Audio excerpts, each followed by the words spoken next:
저는 서울시립대학교 국사학과 이익주입니다.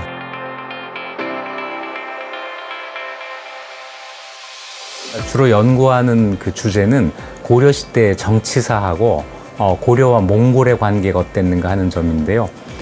이건 제가 공부하는 주제이고 좀 그것과는 별개로 저는 제가 공부한 그 결과를 좀 대중들에게 알리는데 많은 관심을 가지고 있습니다. 역사에 대해서 정확하게 안다고 하는 것이 올바른 현실 인식으로 이어지고 이것이 우리 국가 공동체의 앞으로의 발전에 아주 큰 그 도움이 되기 때문에 일반 국민들이 역사를 좀 정확하게 많이 알았으면 좋겠다는 생각을 늘 가지고 있습니다. 뭐 그런 생각을 가지고 있다가 이런 K묵이라는 아주 좋은 프로그램이 있다고 해서 참여하게 됐습니다. 고려시대 공부가 제일 재밌습니다. 고대사나 조선시대사 또는 근현대사에 비해서 글쎄 이건 사람마다 좀 다르겠지만 참 재밌는 시대예요. 자료도 아주 많지도 않고 아주 적지도 않고 공부하기도 좋고 또 우리에게 지금 필요한 다양성, 개방성 이런 그 요소들이 고려에는 있습니다. 그래서 요즘 우리에게 필요한 역사 공부가 과연 무엇일까? 저는 고려시대 공부라고 생각을 했습니다.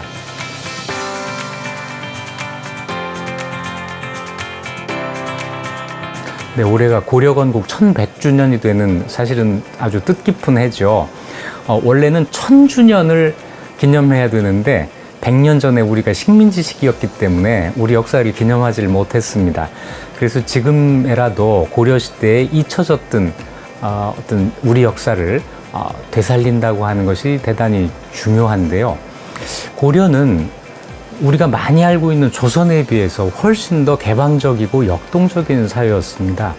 저는 우리 국민들이 조선 후기 이후의 역사가 우리 역사의 전부인 것처럼 생각하는 현실이 좀 안타까울 때가 있습니다. 남존여비가 강화되고 적자와 서자, 마다들이 우대되는 이런 것이 우리의 어떤 그 절대적인 역사인 것처럼 생각을 하게 되고 그게 당연하게 생각하는 이런 세태가 좀 아쉽고요. 그래서 그것과는 다른 고려시대 역사를 공부하면서 우리에게도 이렇게 다양한 역사가 있었구나 하는 사실을 좀 많은 분들이 알았으면 좋겠습니다. 역시 우리에게 익숙한 조선시대 역사에 비해서 고려시대는 좀 더 자유롭고 개방적이고 또 다양성이 살아있는 그런 사회였다고 할 수 있습니다.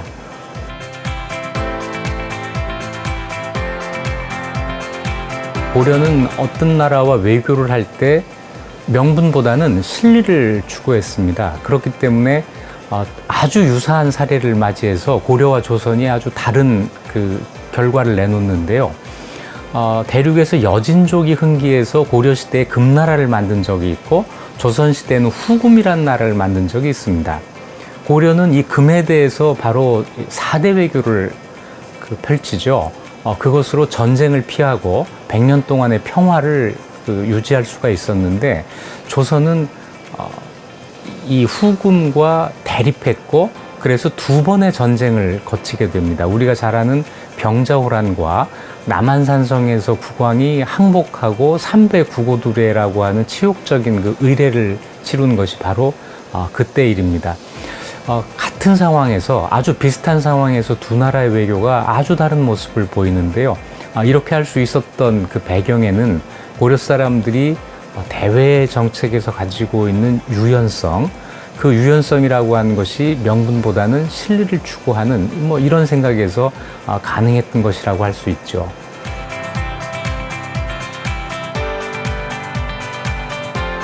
기본적으로 고려와 조선은 다른 나라예요. 고려 500년 동안 발전한 결과가 조선으로 나타나거든요. 그래서 같은 일이 반복되지는 않습니다. 그럼에도 불구하고 우리가 그 겉을 봐서는 비슷한 일이 반복되는 것처럼 보일 때가 있습니다. 그것 때문에 역사에서 교훈을 찾을 수가 있는 거겠죠. 조선 사람들도 어떤 어려운 일이 있을 때 고려에서는 어떤 일이 있었는지, 고려는 조선의 역사가 아니었겠습니까? 그래서 자기 역사 속에서 어떤 문제 해결의 열쇠를 찾기 위해서 노력을 합니다. 비슷한 점이 그래서 있는 것처럼 보이죠. 고려를 건국할 때에도 보면 뭔가 신라라고 하는 나라가 이제는 그 사회의 변화를 감당하지 못하게 됐을 때 새로운 나라가 만들어지거든요. 조선도 똑같습니다. 고려가 사회의 변화, 그 나라의 몸집이 커진 것인데 이걸 감당하지 못하게 되었을 때 새로운 나라가 만들어지는 아주 원리적인 면에서 같은 일이 반복된다고 할 수가 있죠. 하지만 비슷해 보이는 그 두 가지 현상이 본질적으로는 다르다고 하는 점을 늘 생각을 해야 되는 것이 또 역사를 공부하는 사람들의 태도입니다.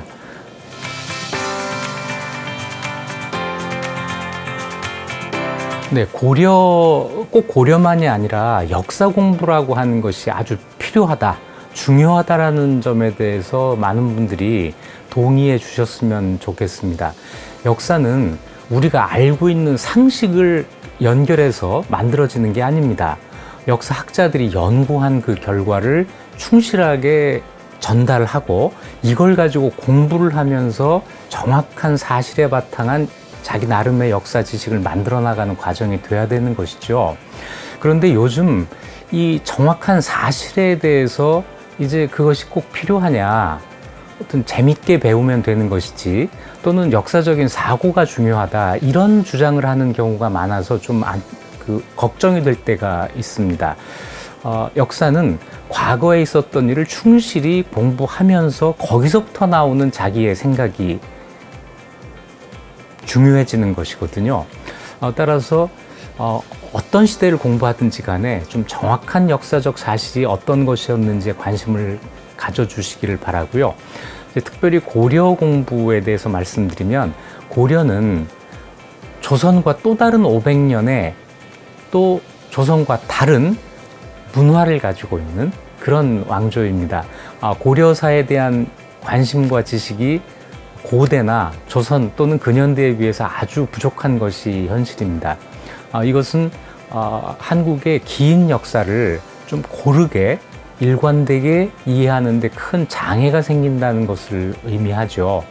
따라서 조선시대나 근현대 말고 고려시대의 우리 역사가 어땠고 고려의 문화 가운데 지금까지 영향을 미치고 있는 것이 무엇인지 하는 문제에 대해서도 관심을 가져주시기를 바랍니다.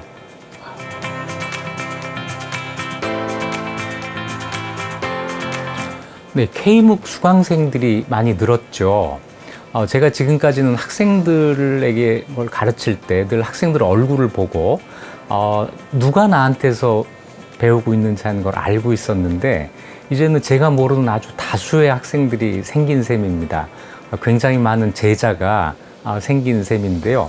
아마 제가 가지고 있는, 제가 공부한 이 내용을 정말 많은 사람들에게 전달할 수 있다고 하는 점이 K묵에 참여하면서 제가 느끼는 가장 큰 보람입니다.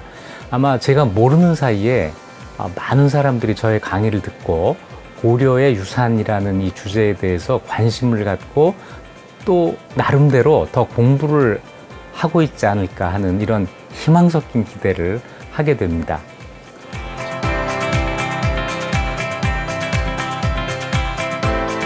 네, 온라인 강의이다 보니까 피드백이 없는 점이 가장 아쉽습니다.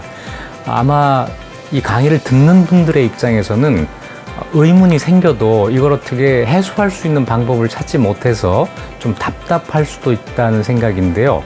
제 입장에서도 제 강의를 듣고 학생들이 어떻게 느끼고 있는지, 이 강의를 어떻게 받아들이고 있는지, 또 제 강의에 어떤 부족한 부분이 있는지 하는 것들을 알기가 어려워서 좀 답답합니다.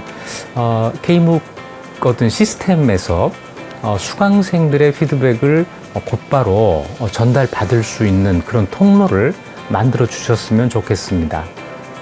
K묵에 관심을 가져주셔서 고맙습니다. 이 K묵은 많은 분들에게 강의를 할 수 있다는 장점이 있지만 여러분들이 공부한 내용을 확인할 수 있는 그런 방법이 없는 좀 아쉬운 과정이기도 합니다. 제 강의를 들으시면서 이걸로 만족하지 마시고 제 강의를 출발점으로 해서 더 많은 공부를 하셨으면 좋겠습니다.